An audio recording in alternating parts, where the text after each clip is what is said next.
네, 오늘장 선전략 시간입니다. 어제 국내 증시가 일제히 반등에 성공했습니다. 코스피는 1%, 그리고 코스닥은 더 큰 폭의 강한 흐름을 보여줬는데요. 하지만 아직까지 시장의 불확실성은 남아있는 상태입니다. 오늘도 반등 추세를 이어갈 수 있을지 궁금해지는데 전망과 함께 전략을 세워보도록 하겠고요. 또 수요일마다 매주 이기는 종목에 대해서 발굴해드리고 있으니까요. 함께 살펴보도록 하겠습니다. M10 상상클럽의 박정석 전문가와 함께합니다. 안녕하십니까? 예, 안녕하세요.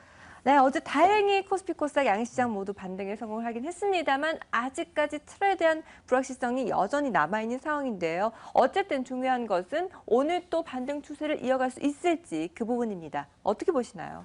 예, 뭐 어제 우리 국내 증시 사실 이제 월요일 시장에서 우리 시장을 비롯해서 아시아 증시가 이제 하락을 했었었는데 막상 뭐 당사자라고 하기는 좀 그렇지만은 뭐 유럽 시장이라든지 뭐 미국 시장 같은 경우에는 지난 주말에 있었었던 그 파리 그 테러 사건의 영향을 거의 받지는 않았었단 말이죠. 그래서 이제 우리 국내 증시도 어떻게 보면은 뭐 다시 좀 정신을 차리고 좀 반등에 좀 성공을 해주면서 뭐 전날 좀 하락을 했었던 좀 부분들을 뭐 일정 정도 회복을 하면서 좀 마무리가 되었었습니다.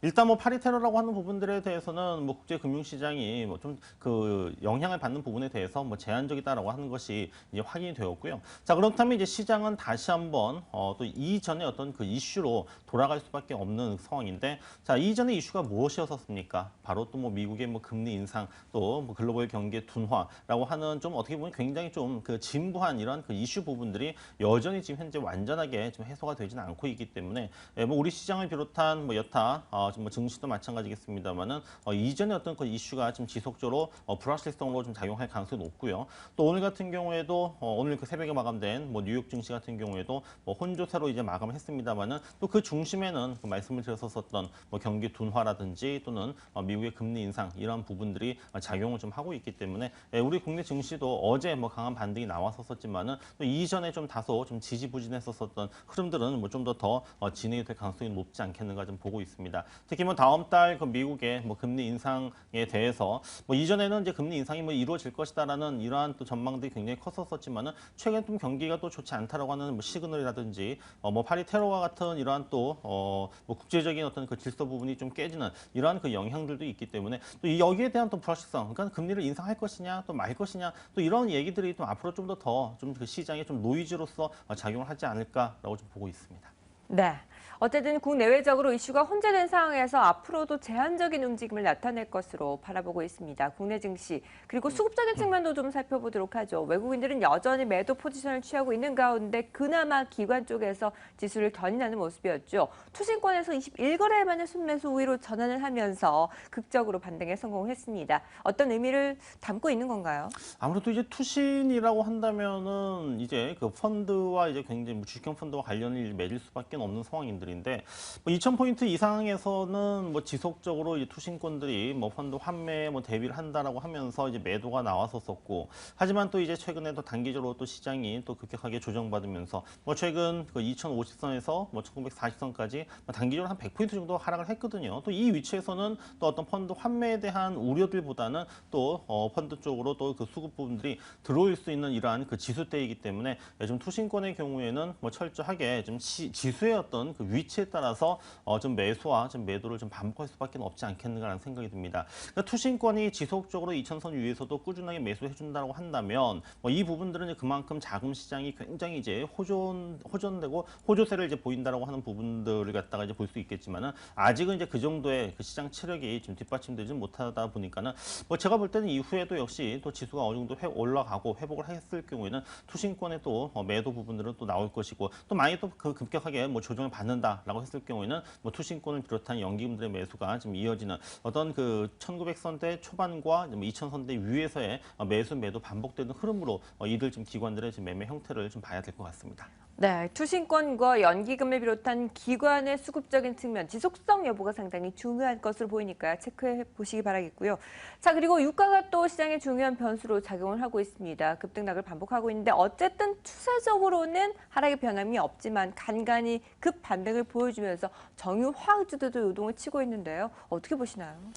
예, 국제유가 좀 많이 떨어졌죠. 오늘도 뭐 한 2% 넘게 또 하락세를 보이면서 뭐 전날 이제 파리 테러의 영향으로 뭐 공급 부분들이 이제 좀 뭐 감소를 할 것이다라는 이러한 기대감이 있었습니다만은 뭐 이것 자체가 뭐 그렇게 큰 어떤 그 영향을 주지 않았었기 때문에 다시 이 공급 과잉 우려에 대한 부분들이 좀 영향을 좀 미치고 있는 것 같습니다. 40달러 근처까지 내려왔었기 때문에 또 오늘 또 유가가 또 하락을 했기 때문에 과연 유가에 또 민감한 그 석유화학, 뭐 정유주들 어제 강한 반등이 나왔지만은 오늘은 뭐 이 반등을 좀 다시 이어가기보다는 또 재차 조정의 흐름으로 좀 이어질 가능성이 높고요. 그리고 석유화학이라든지 정유 업종의 경우에 아직은 어떤 추세적인 그 유가가 상승하는 이런 추세가 아니기 때문에 이후 업황에 대한 어떤 자신감이라든지 실적에 대한 자신감은 여전히 좀 부족하다는 생각이 듭니다. 그래서 아직은 뭐 추세적인 전환을 갖다가 얘기를 하기에는 여전히 좀 시기상조다라고 보고 있고요. 뭐 일시적인 어떤 그 유가의 어떤 급등이라든지 뭐 급락에 따라서 주가도 역시 마찬가지로 등락을 거듭하는 정도의 흐름으로 좀 봐야 될지 뭐 이것을 지금 현재 추세 전환 바닥이다라고 볼 수 있을 만한 좀 근거는 좀 아직은 부족하다라고 좀 보고 있습니다. 네, 유가의 반등이 계속되기는 쉽지 않을 것으로 보이죠. 여전히 원유 재고에 대한 부담감을 안고 가야 될 것으로 분석이 되고 있습니다. 자, 그리고 이제 4분기가 거의 막바지에 다다르고 있는데 여전히 3분기 실적들이 속속 발표가 되고 있고 또 그 안에서도 어제는 의류주들이 눈에 띄는 움직임을 나타냈습니다. 소비 시즌을 맞아서 더 기대를 해봐도 될까요? 네, 의류주들이 그동안 굉장히 좀 많이 하락을 했었었죠. 뭐 3분기 실적이 예상보다 좋게 나왔음에도 불구하고 3분기 내내 최근까지 주가가 지금 계속적인 그 하락의 흐름, 조정의 흐름으로 전개가 되었었는데, 자 어제 뭐 이러한 이제 부분들, 그러니까 주가와 실적과의 어떤 그 괴리라고 하는 부분을 갖다가 짚어준 증권사들 지금 레포트가 좀 일제히 나왔었고요. 이것을 토대로 해서 어제 의류주들, 뭐 한섬이라든지 한세실업, 뭐 태평양물산, 성한 이런 그 종목들이 어제 좀 급등의 흐름으로 좀 전개가 되었었습니다.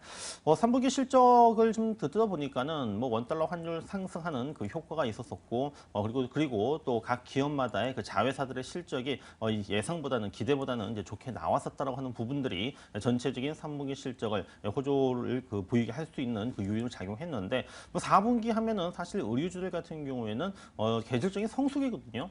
여름철 의류보다는 겨울철 의류 자체가 가격 자체가 일단 비싸고 또 마진도 상당히 높기 때문에 의류주들은 통상적으로 겨울철 수혜주로 이제 분류가 됩니다. 그래서 지금 이제 뭐 날씨가 좀 추워진다고 했을 경우에는 의류주들에 대한 어떤 그 시장에서의 관심도 높아지고 투자 심리도 좀 좋아질 수 있을 것으로 보이는데, 다만 아직까지는 최근에 주가가 워낙에 좀 크게 하락을 하다 보니까는 추세 전환보다는 아직 일시적인 반등, 그래서 좀 튼튼한 어떤 바닥을 다지고 다시 한번 추세가 전환되기까지는 약간의 좀 시간이 지금 필요하다는 측면 속에서 추세가 좀 전환되는 것을 확인하고 그 다음에 이제 매수 접근하는 것이 좀 더 그 시간적인 어떤 그 상승을 기다리는 시간적인 어떤 그 비용 부분들을 줄일 수 있는 그 매매 전략이 될 수 있을 것 같습니다. 네, 의류주들은 완전히 바닥을 통과하고 돌아서는지 추세 전환 여부를 꼭 체크해 보셔야겠습니다. 자, 그리고 3분기뿐만 아니라 4분기 실적 호전주들에 대한 기대감도 높습니다. 외국인들은 꾸준히 실적을 중심으로 종목들을 사들이고 있는데요. 4분기에 기대해 볼 만한 종목들 어떤 것들이 있을까요?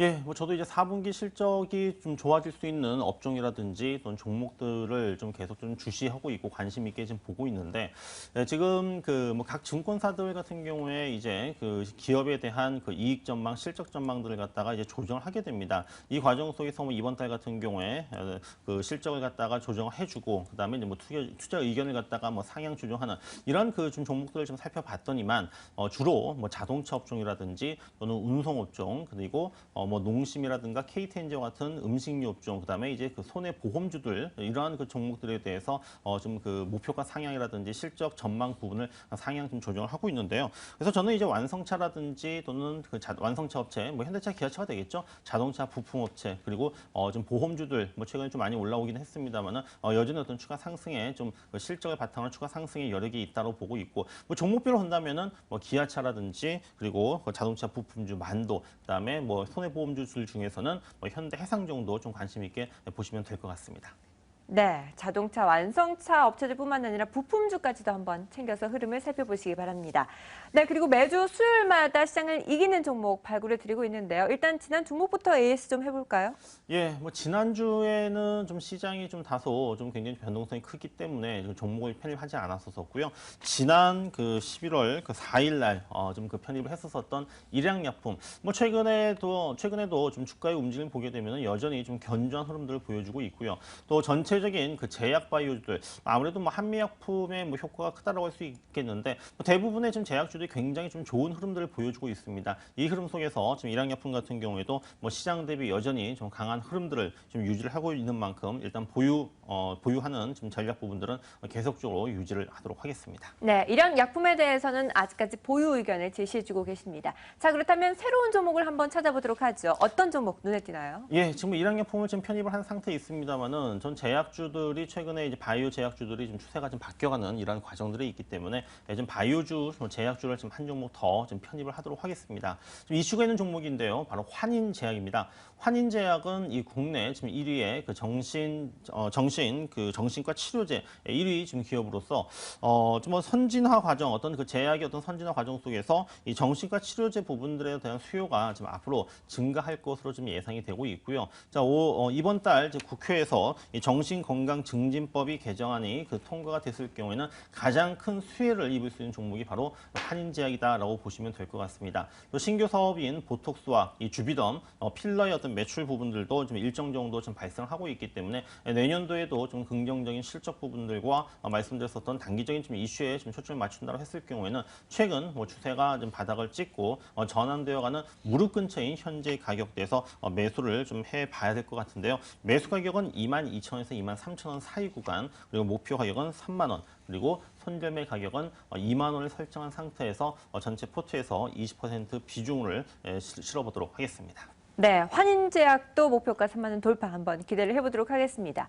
어쨌든 시장 상황이 참 어렵다 보니까 해답을 찾기도 쉽지 않은 모습인데요. 그런 가운데 또 무료 강연의 소식이 있더라고요. 예, 지금 올해 뭐 가장 큰 이슈는 역시 종목별로 봤을 때는 한미약품이 아닌가라는 생각이 듭니다. 네. 그래서 대망의 2016년 이제 올해도 얼마 남지 않았기 때문에 내년을 준비하는 흐름 속에서 제2의 한미약품을 준비를 했고요. 오는 그 토요일 11월 21일 오후 1시부터 5시까지 부산 그 백스코 그 216호에서 무료로 지금 진행이 될 테니까는 우리 부산 시민분들 그날 뭐 날씨 좋다 하더라도 꼭 저랑 만나서 제2의 한미약품을 꼭 받아가셨으면 좋겠습니다.